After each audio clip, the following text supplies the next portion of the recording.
I first came to Uganda 5 years ago. My original plan was to take a year off of school before I went on to law school. And I saw a lot of suffering around me and a lot of poverty, and so I just found myself slowly getting involved in one small thing after another, and decided to stay. About 3 years ago, John Reardon and I were working together in Kampala, and one of the things we were really struck by is the number of young men who were unemployed, who were about 16 and didn't have the money to continue on in school. And they were just sort of without direction. And so we met a couple of them and questioned them about what they would like to be involved in. And they said they would like a soccer team.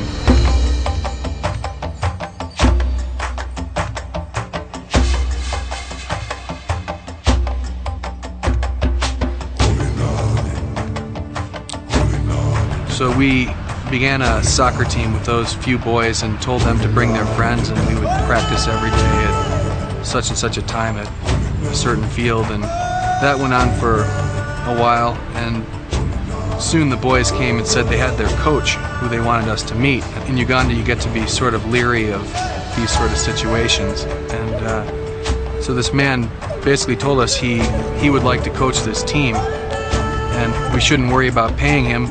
He'd just like to do it. From that time on, we became friends with Stone, and we began working together.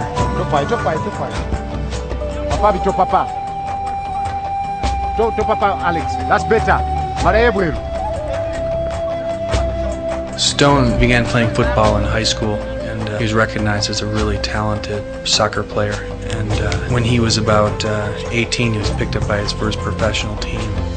He played at the professional level for 10 years. By that time he had been chosen to be on the national team, which is the goal of all Ugandan football players, because you have the opportunity to go and play in Europe because you're being seen by scouts from the European clubs. Soon before he began his international career, he was on a breakaway for the goal. Before he shot, a guy cut him down from behind and tore the ligaments in his knee. It wasn't an accident, he did it intentionally, and that put an end to his professional career. In a country where revenge is really commonplace, where 16 years of war and corruption have been centered around revenge, Stone just said to this man, don't worry about it, you did what you had to do.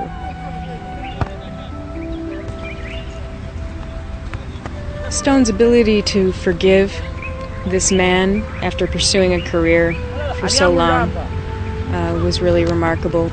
And we knew that the sort of integrity he had within him was exactly what these boys were going to need in order to get direction in their life.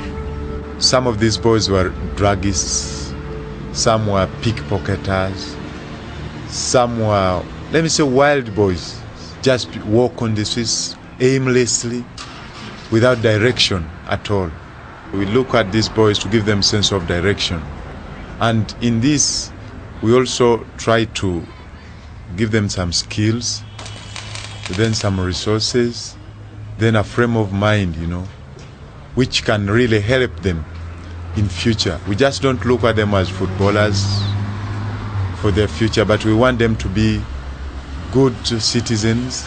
So we want them to be self-reliant, to have those skills to help them in future.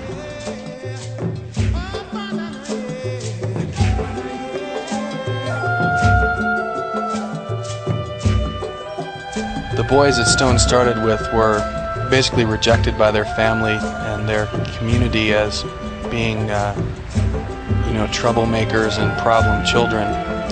But Stone really loved the boys and showed a lot of trust in them. We keep these boys just by the love just we give them. Otherwise, we don't give them money, we don't give them things.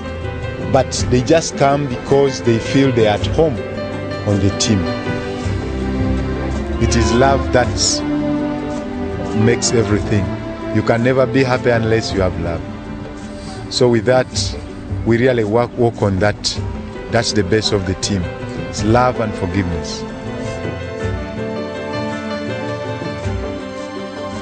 When Stone teaches about love and forgiveness, they can take this back to their own families. They can learn how to love the people immediately around them and learn how to forgive them.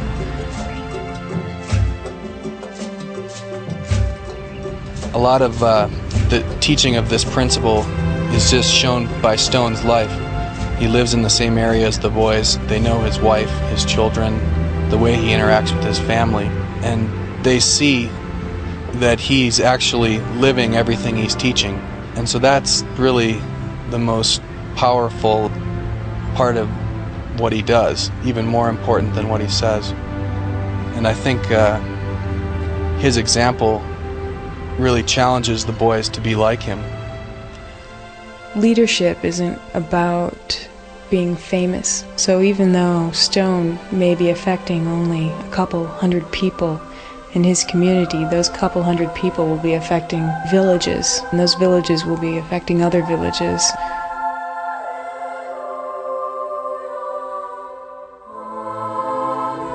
We are trying to teach them how to lead themselves, how they can have responsibility, not that I will be there all the time, because most of these are boys and they are going to be fathers. Now what type of families will they lead if they are left as they are?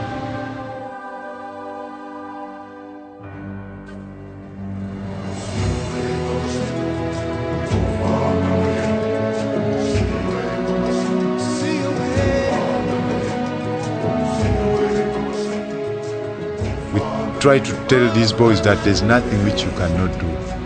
It is through hard work that all things are possible. Your life is entirely on you. What you have in your mind is what will shape your future, is what will shape you.